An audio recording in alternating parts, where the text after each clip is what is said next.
Sebentar jalan-jalan. Setelah sebelumnya saya mengeksplor Unsecret Waterfall, sekarang waktunya saya melihat cara membuat laklak secret. Jajanan laklak jenis kue bikang ini tentu menjadi jajanan spesial yang disajikan dengan menggunakan campuran bahan alami dari perasan air daun suji. Yuk langsung aja kita lihat. Seton, saya sekarang akan diajarin untuk buat laklak secret khas desaan. Karena tepung beras warnanya dari daun suji sama pandan. Ya, ini kasih tepung tapioka dikit. Oke, sekarang tinggal nuang. Sekarang nuangnya seperti ini.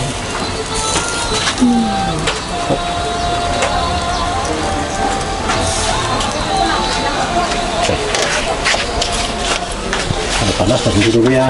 Ya. Ternyata caranya seperti ini, Semeton.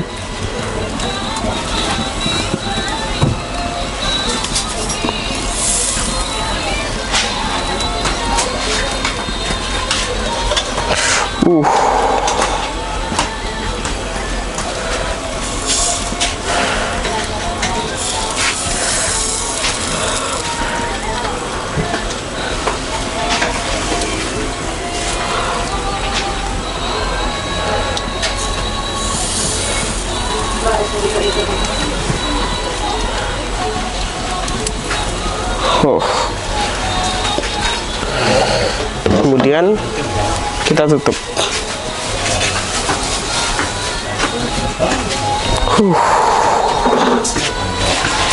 Sekarang hanya tinggal menunggu laklaknya matang saja.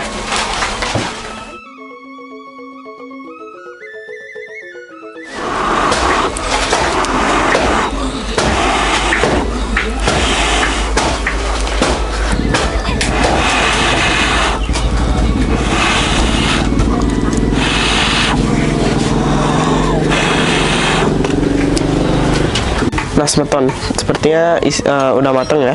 Kita langsung dibuka. Wow.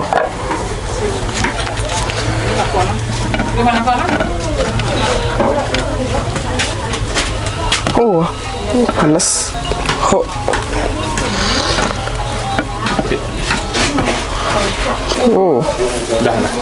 Inilah laklaknya.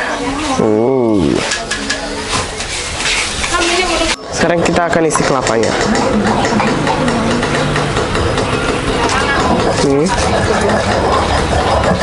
Kita taburin. Kemudian kita isi gula.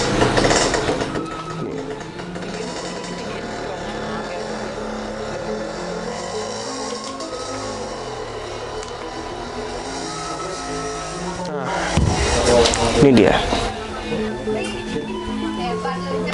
Sekarang sudah siap disantap.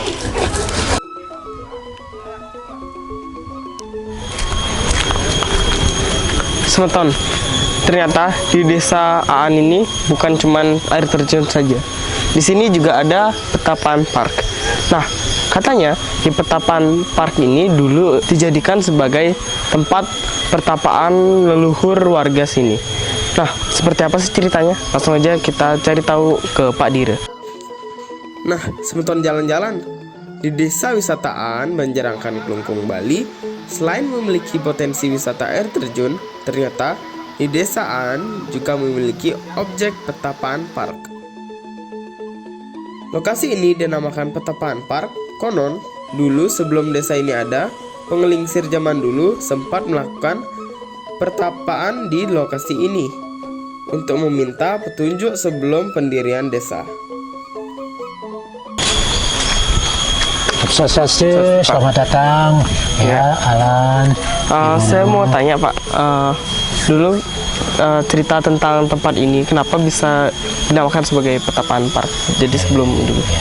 Itu menarik ya, terima kasih. Memang dulu leluhur kami di sini yang mengawali membangun tempat ini untuk tempat pemukiman dengan bermacam-macam cobaan tantangan ya. Beliau juga tidak lupa untuk memohon kepada yang berstana di sini, semoga dilancarkan untuk membangun desa ini. Nah, dari apa yang mereka mohonkan adalah dengan cara bertapa, memohon. Nah, kebetulan juga tempat ini memang tempat khusus dipakai untuk bertapa. Dan sampai sekarang juga Banjarnya dinamakan Banjar Petapan. Nah, ini objeknya juga tidak mencari nama lain. Ya, satu untuk mengangkat desa, dua mengangkat Banjar dan sejarahnya. Makanya nama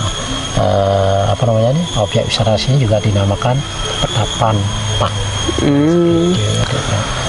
Kalau boleh tahu di sini ada apa aja sih Pak di Petapan Park ini? Oke, kita menyesuaikan dengan apa yang kita miliki di sini ya. Terutama aktivitas alamnya. Satu ada cubing ya, cubing bermain di air ya.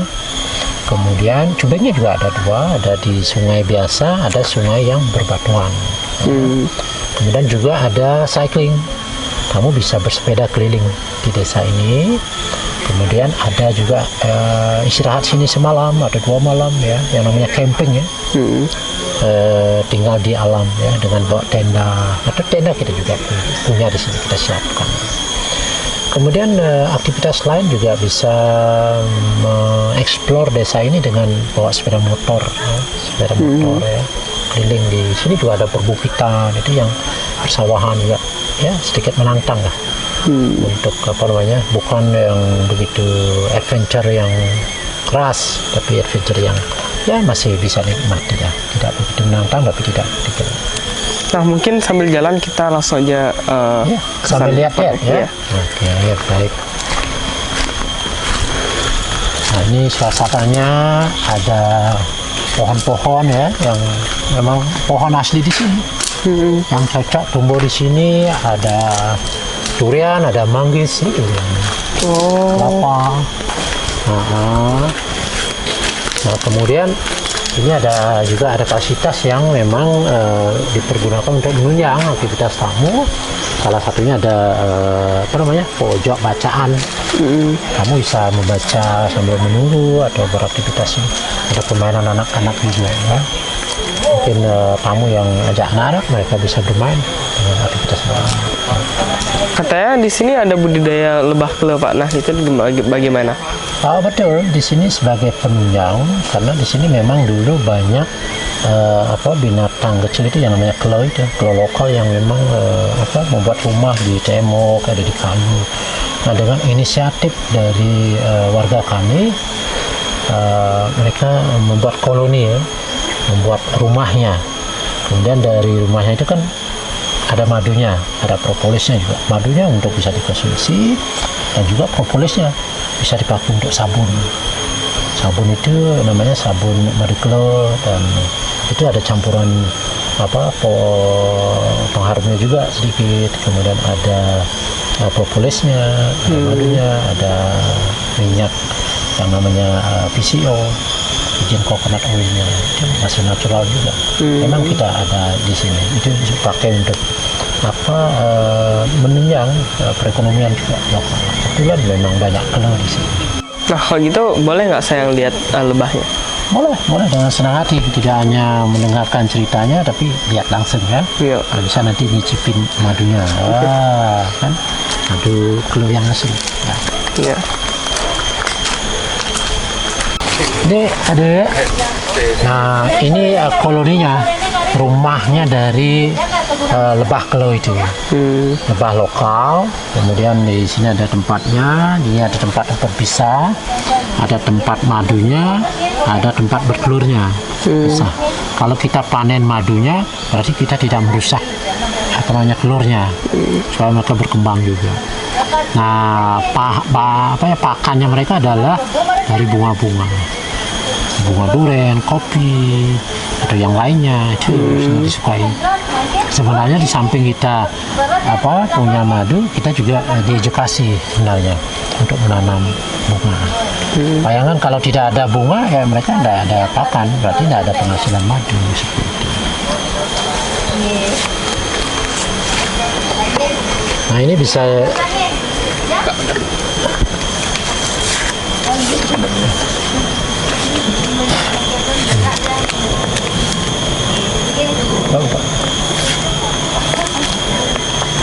Iya.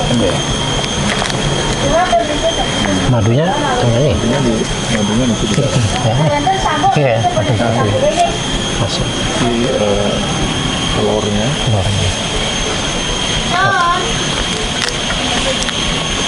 Ada cicipi. Mungkin di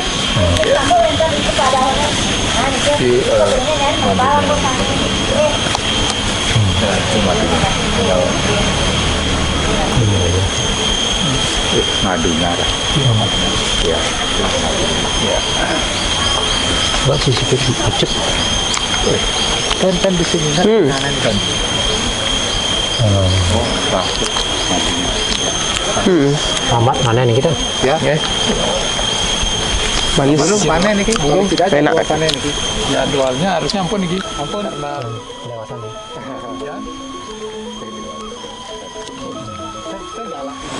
Oke, adik, ini adalah apa namanya swingnya, ya. Swingnya dari sini kita bisa lihat dengan pemandangan air terjun ya, dengan persawahan, terus bukit-bukit juga. Kemudian saya tunjukkan untuk ini ya, cupingnya. Nah ini sungai yang tidak ada batunya, ini alur untuk cupingnya. Biasanya sih di sini kebanyakan anak-anak.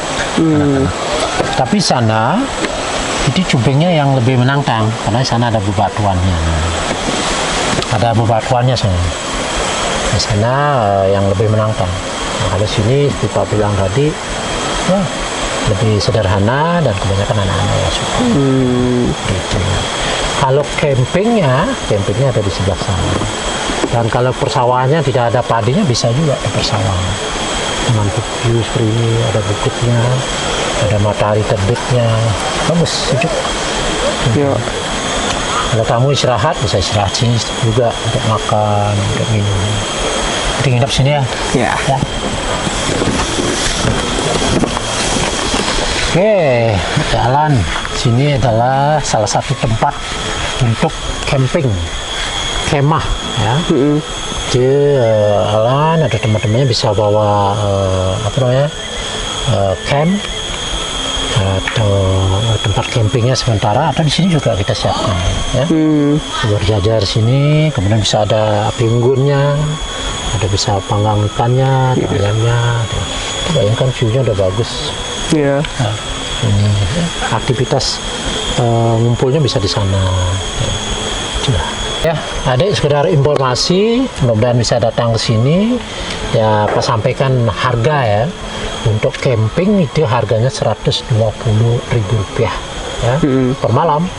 Itu sudah termasuk ada campnya, tendanya, kemudian dapat makan malam juga. Ya. Makan malam sini, tendanya ya. Itu 120.000 per tenda untuk 4 orang satu malam. Oh ya, sini kebetulan ada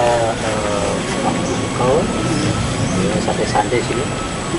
Kita minta informasi tentang apa yang harus ada. Swastiastu. Ya. Om Swastiastu. Pengunjung ya. Ya, ini perkenalkan. Ya. Jalan, Pak. Pak Perwakilan, Pak Wira ya. Silakan, tanya secara detailnya, mungkin apa yang mau ditanyakan, silakan disana. Ya. Nah Pak, tadi kan sudah dijelaskan potensi apa saja yang ada di tempat ini oleh Pak Dire.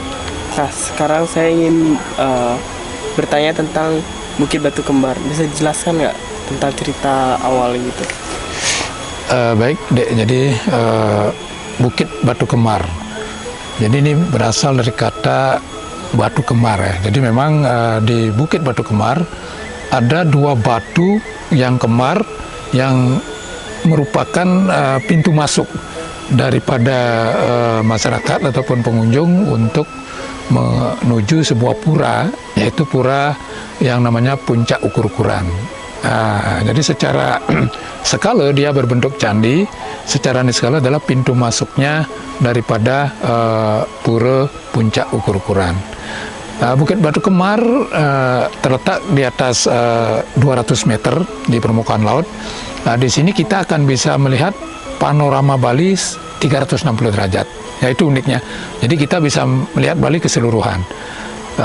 Pagi kita bisa melihat sunrise, jadi dengan Gunung Agungnya, kemudian juga ada Pulau Nusa Penida. Ke selatan kita bisa melihat patung Garuda Wisnu Kencana. Di sebelah barat kita bisa melihat deretan gunung yang lebih dikenal dengan nama Gunung Teropong ya. Jadi ada Gunung Batu Karu, sehingga sore hari bagus untuk sunset. Jadi di atas kita bisa melihat sunrise dan sunset, dan bagus juga untuk camping di sana. Sehingga sebagian besar pengunjung yang datang ke Bukit Batu Kemar lebih senang dia sore hari sambil camping, sorenya melihat sunset, paginya baru bangun bisa melihat sunrise. Ini memang salah satu potensi unggulan desa kami nanti yang akan kami tata, dan sekarang sudah aksesnya sudah bagus sih, sudah ada railingnya, jalan setapaknya juga sudah ada, sehingga memudahkan untuk pengunjung menikmati panorama Bukit Batu Kemar. Bapak bisa tambahkan ya. Jadi selain Bukit Batu Kemar, yang Bapak sekarang mau kembangkan adalah wisata melukat atau wisata ya religi ya. Kurang lebih 200 meter dari sini, di sana kami punya satu mata air yang merupakan mata air yang bersejarah. Nah, mengapa bersejarah? Karena ketika desa ini mulai dibangun, perjalanan daripada IGD Pasek Gegel, pindah dari Gelgel menuju desaan, jadi diawali dari melukat di Pancuran yang sekarang diberi nama Pesiraman, baru naik ke Pura Pucak Kurkuran. Nah, dari sanalah beliau memetakan desa kami yang sekarang dikenal dengan nama Desaan. Jadi diawali dengan bertapa di atas, sehingga wilayah ini diberi nama Petapan. Nah, karena dulunya sebelum membuka desa ini, Kiai Agung Pasek Gegel bersama rombongan bertapa dulu, baru mulai membuka hutan yang sekarang dijadikan desa yang diberi nama Desaan, yang dulunya adalah kawasan hutan ya, itu sehingga diberi nama An. Wilayah ini diberi nama Petapan, dan tempat melukatnya diberi nama Pesiraman, yang nanti di tahun ini kami tata dengan menggunakan dana desa. Semoga dengan penataan itu bisa menambah potensi objek wisata yang ada di desa wisataan, yang tujuan akhir daripada pengembangan desa wisataan adalah untuk meningkatkan PAD desa, dan kami kembalikan untuk mensejahterakan masyarakat desaan itu sendiri. Kami ingin mengembangkan pariwisata berkelanjutan berbasis masyarakat. Bapak, mungkin harapan Bapak untuk pemerintah tentang pengembangan desa ini apa, Pak? Jadi terkait dengan peran pemerintah ya, kami selaku tokoh masyarakat desa, kami selaku Perbekal, dan bersama dengan Pok Darwis ya, yang menggawangi, yang mengarsiteki pengembangan desa wisata, kami memang berharap banyak dengan pemerintah. Artinya permasalahan kami yang ada sudah barang tentu di pendanaan, kemudian di SDM, sehingga peran pemerintah inilah kami harapkan. Dan syukur di tahun 2021 memang desa wisataan sudah dibantu oleh Kementerian Desa 600 juta ya untuk pembangunan sarana penunjang pengembangan desa wisata. Salah satunya ada di sini, ada bangunan restorannya di Petapan, di Ansekrit jalan menuju air terjunnya, di Batu Kemar juga jalan dan railingnya. Dan memang kami memang ingin sekali ke depannya pemerintah juga memberikan bantuan dalam bentuk pendanaan khususnya untuk pengembangan desa wisataan. Di samping juga kami bekerja sama dan mohon dukungan dengan swasta ataupun bank-bank, perusahaan-perusahaan yang sudah memberikan CSR kepada kami, seperti ada PLN yang pernah juga sudah memberikan 2 kali CSR di sini. Kemudian harapan kami selain pendanaan dan pembinaan kepada pemerintah, promosi ini penting sekali. Jadi desa wisata tidak akan bisa maju kalau hanya desa aja disuruh berperan untuk berpromosi. Jadi kami mohon juga nanti pemerintah kabupaten, pemerintah provinsi lewat dinas pariwisata bisa membantu desa wisata untuk mempromosikan, sehingga apa yang menjadi tujuan daripada pengembangan desa wisata untuk mensejahterakan masyarakatnya bisa terwujud. Terima kasih Pak, sudah banyak sekali informasi yang bisa saya terima. Dan semoga desa Aan ini semakin maju dan semakin berkembang Pak. Terima kasih kembali, Dek. Jadi mohon juga dibantu ya. Jadi adik memiliki relasi juga mungkin nanti teman-teman. Ayo berwisata ke desa wisata Aan yang menawan. Ya Pak, terima kasih Terima Pak. kasih ya.